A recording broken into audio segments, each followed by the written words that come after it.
Sebenarnya maksimal sih tidak fungsi pengawasan di musim pandemi ini dengan segala keterbatasan. Ya. Maka kita pastikan bahwa pelaksanaan kegiatan-kegiatan kampanye itu harus sesuai dengan regulasi yang ada. Kalau orang baik tidak mau jadi pemimpin, maka bersiap-siaplah orang jahat yang akan jadi pemimpin.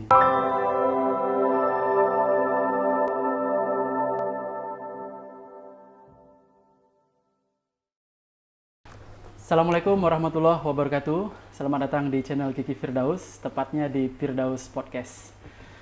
Pada malam hari ini saya berkesempatan untuk sedikit mewawancara, kalau bahasa kampung, cahwel, dengan sahabat saya, teman sekolah saya, tapi beliau sekarang sudah menjadi seorang pejabat, jadi seorang ketua Bawaslu Kabupaten Natuna. Kita akan ngobrol beberapa hal tentang Bawaslu tentunya. Sebelum kita mulai, mari kita intro dulu.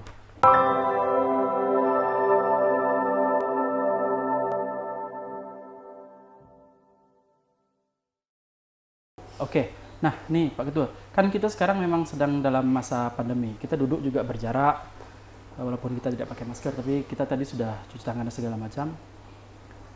Sebenarnya maksimal sih tidak fungsi pengawasan di musim pandemi ini dengan segala keterbatasan. Kalau Bung Kiki tanya maksimal atau tidak peran-peran atau tugas-tugas pengawasan kita di masa pandemi, saya akan katakan sangat maksimal sekali.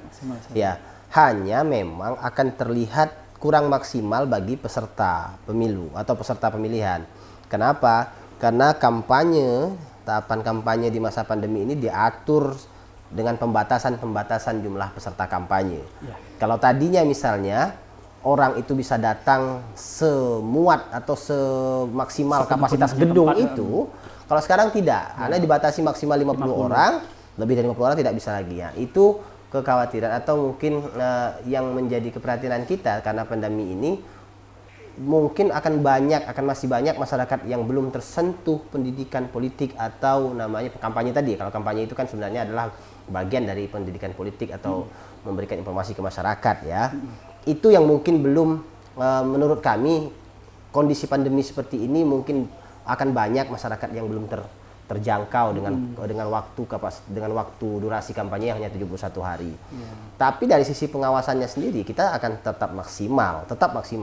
Apalagi saat ini kita menambah objek pengawasan kita itu bukan saja terhadap pelaksanaan kampanye atau pilkada itu sendiri, tapi juga kita melaksanakan protokol kesehatan yang harus dipenuhi, baik itu oleh penyelenggaranya KPU maupun oleh peserta pemilihan. Nah, seperti paslon seperti itu. Berarti singkat ceritanya pelaksanaan pilkada kali ini itu juga membantu mensosialisasikan tentang pandemi COVID-19 ini. Jadi kalau Pak Gubernur beberapa waktu yang lalu tadi berbicara bahwa kita manfaatkan kondisi pilkada saat ini untuk mengedukasi masyarakat agar sadar untuk menegakkan protokol kesehatan itu. Ya, karena terlihat sekarang di mana-mana lokasi atau titik kampanye yang diadakan oleh peserta pemilihan itu harus tersedia tempat cuci tangan, harus dibagikan masker, kemudian jaraknya juga harus harus berjarak. Kita lihat juga jangan simulasi kemarin juga begitu kan. Jangan berkerumun seperti itu. Dan itu juga nanti harus dilaksanakan pada saat pemungutan suara seperti itu.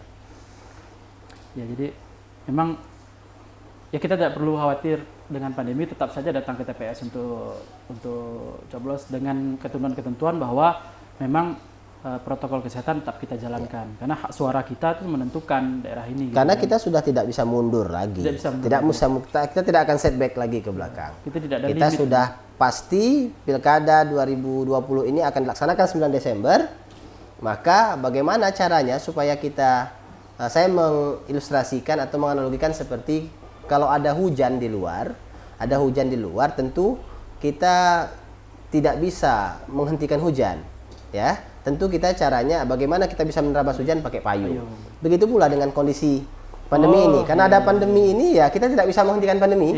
Maka yang kita lakukan adalah bagaimana caranya agar pandemi itu tidak terkontaminasi ke kita. Jadi tentunya dengan pakai pakai masker, sarung tangan atau cuci tangan, kemudian menjaga jarak. Logikanya masuk. Ya, itulah yang kita bangun kesadaran seperti itu. Saya baru sadar ternyata Kita nggak bisa berhentikan, nggak mungkin pula kita panggil pawang. Ya, apa benar itu ada pawang hujan? Pawang gitu hujan. kan? Kalau mungkin memang sebenarnya hujannya memang Memang pas jadwalnya jatuhnya berhenti seperti itu kan? yang paling betul itu adalah pakai jas hujan atau Pakai jas payung. hujan, pakai payung, kita terabas hujannya. terabas Kita hujan nggak itu. basah. Kalaupun kena hujan, kena dikit-dikit. Ya paling aja kaki-kaki lah. kita basah. Iya, gitu. Gitu ya berarti. Sama dengan pandemi. Jadi begitulah kita caranya untuk Betul. berpilkada di tengah pandemi. Betul. Nah sekarang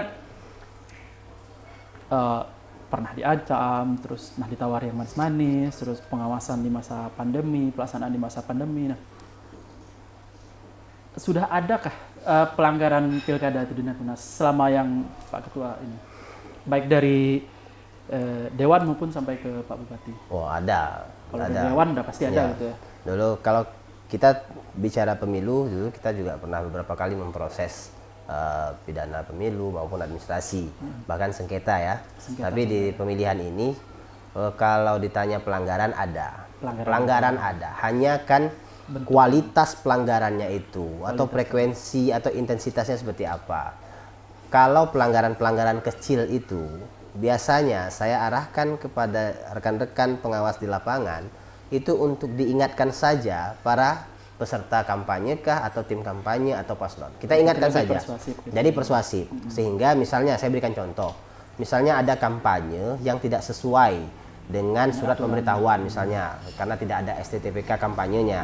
Nah, itu kita sampaikan kepada pengawas, kalian berkoordinasi dengan tim di lapangan, dengan tim kampanye di lapangan atau dengan paslon bahwa untuk melaksanakan kegiatan ini harus dilengkapi dulu surat pemberitahuan ini. Kalau tidak, maka mohon maaf dengan segala hormat kami akan bubarkan ini, tidak boleh dilaksanakan. Dan itu saya bersyukur hidup di Natuna menjadi penyelenggara pemilu Natuna dapat terkomunikasikan dengan sangat baik Mereka paham. kepada paslon. Iya, mereka paham. Akhirnya mereka, oh ya Pak, nanti kita penuhi dulu, atau kita tunggu sebentar ya Pak, 1 jam. Kita tunggu. Ketika surat itu ada silahkan kampanye. Kenapa kita tidak lakukan pembiaran? Karena itu tidak boleh kita lakukan pembiaran, nanti akan diikuti oleh calon lain seperti itu. Maka kita pastikan bahwa pelaksanaan kegiatan-kegiatan kampanye itu harus sesuai dengan regulasi yang ada. Kemudian seperti contoh misalnya pelanggaran terhadap protokol kesehatan begitu juga. Ada kegiatan-kegiatan yang sebenarnya dari sisi penegakan protokol kesehatannya belum terpenuhi. Kita minta dipending dulu, misalnya masker belum ada, kita minta diberikan masker dulu, atau belum dipakai, kita harus dipakai kan dulu maskernya semuanya. Karena itu memang diatur di dalam PKPU, dalam peraturan KPU tentang pelaksanaan pemilihan di masa COVID itu diatur kampanye seperti apa diatur. Jadi misalnya kalau nggak terpenuhi protokol COVID-nya harus dipenuhi dulu. Kalau nggak kita pending dulu, kita pending 1 jam. Kemudian kalau tidak memenuhi juga 1 jam itu tetap dipaksakan, kita berikan surat tilang gitu misalnya. Kalau juga tidak dilaksanakan nih kita bubarkan gitu. Atau nanti kita bikin lagi proses penanganan pelanggaran administrasi yang itu nanti bisa berdampak pada sanksi pengurangan masa kampanye selama 3 hari. Nah, ini yang dapat kita komunikasikan dengan sangat baik dengan tim kampanye, dengan peserta, dengan paslon, sehingga alhamdulillah tidak ada gesekan di lapangan, tidak, semuanya dapat menerima karena mereka juga tahu bahwa apa yang kita himbau ini adalah bagian dari tugas dan fungsi kita selaku pengawas pemilu. Itu yang paling penting sih, pesertanya sendiri yang paham gitu. Ya, memang kita tidak terlalu. Tapi kata kuncinya adalah bagaimana kekuatan kita membangun koordinasi dan komunikasi dengan rekan-rekan penyelenggara, dengan rekan-rekan peserta pemilihan ini atau dengan tim kampanye ini. Ya, kita tidak boleh arogan. Jadi saya menghindari bersikap arogan dengan seluruh peserta sehingga peserta itu menganggap pengawas ini adalah sahabat mereka. Ya. Tim kampanye atau paslon itu ya kebetulan kita juga kenal. Ya benar. Teman-teman. Saya bersyukur karena teman-teman yang ada di 01, di 02 semua teman-teman kita. Ngopi. Ya benar, dengan sekolah gitu. Jadi mudah membangun komunikasi. Ya enak kalau di lapangan kita harus bersetegang gitu. Ya alhamdulillah, saya bersyukur sekali. Selagi masih bisa kita negosiasi Tentu. sesuai dengan aturan-aturan yang berlaku. Benar. Jadi saya tadi penindakan pelanggaran yang kecil-kecil itu, maka saya akan lakukan penindakan persuasif saja, proses persuasif aja, ajakan, pencegahan. Dan sejauh ini memang itu dipatuhi. Oke. Ini apa obrolan yang emang mudah-mudahan ini jadi referensi teman-teman, mana tahu ada yang mau jadi komisioner Bawaslu nanti entah beberapa tahun yang akan datang. betul. Jadi udah punya gambaran bahwa begini gitu kan. Nah, sekarang gini Pak Ketua.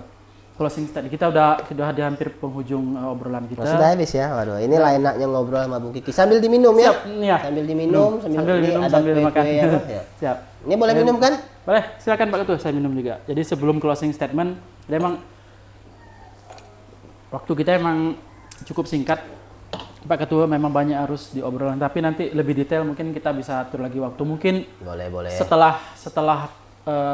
setelah pilkada inilah. Boleh, Pak boleh. Ketua punya waktu yang renggang, Boleh. kita sambil waktu santai kita ngobrol panjang. Saya Closing statement. senang sekali Bung Kiki dan tim sudah berkunjung ya, bersedia membuat kegiatan podcast kali ini karena menurut saya ini sangat bermanfaat. Closing statement dari saya bahwa saya ingin menghimbau kepada seluruh peserta pemilihan ini, tim kampanye paslon, mari kita jaga kondusivitas yang sudah mampu kita jaga selama pas hari ini 2 bulan. 2 bulan. Ya, sudah 2 bulan kampanye ini kita mampu. Kita masih menyisakan 11 hari lagi ke depan untuk berkampanye, untuk meyakinkan pemilih agar nanti mencoblos kita pada hari H itu.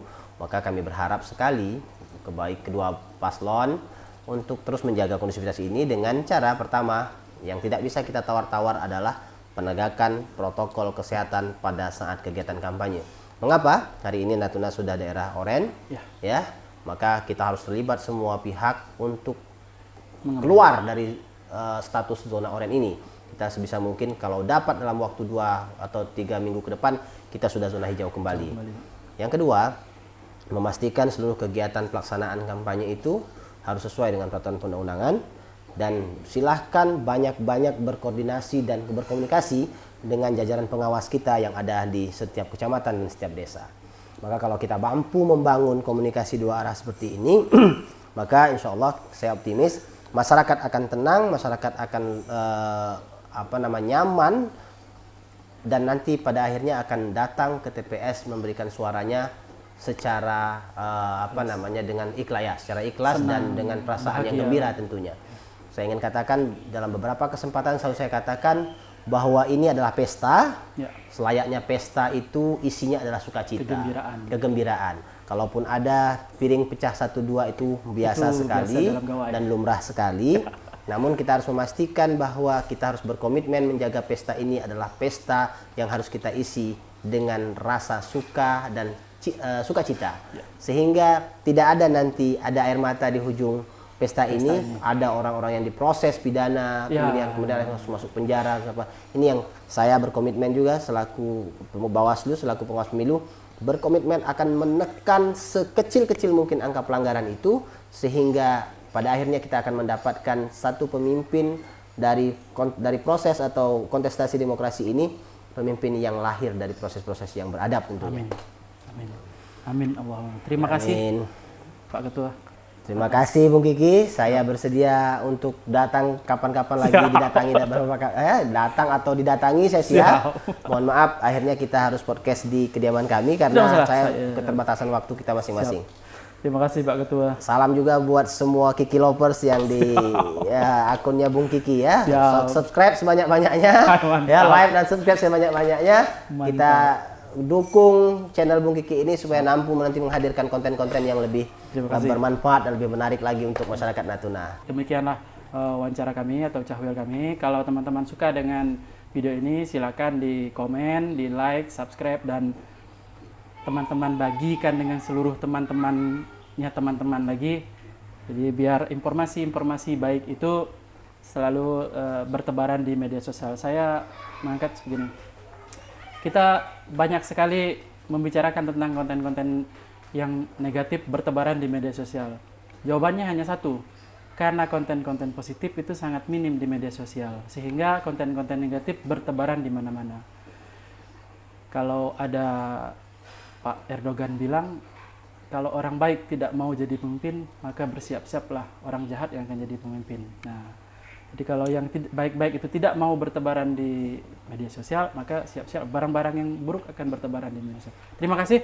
Pak Ketua. Baik, terima kasih Bung Kiki. Saya terima kasih banyak ini waktunya, kesempatannya. Mudah-mudahan kita diberi kesempatan lagi. Saya berdoa selalu Pak Ketua ini dalam keadaan sehat-sehat Amin, selalu. amin. Karena pekerjaan. Doakan juga pilkada kita berlangsung Ya, pilkada sehat. damai ya. Damai. Sehat Pak dan Ketua pun sehat, Natuna sehat. Karena memang sebentar lagi memang puncaknya dari tahapan pilkada ini akan berlangsung. Itu tanggal 9 Desember. Assalamualaikum warahmatullahi wabarakatuh. Waalaikumsalam warahmatullahi wabarakatuh.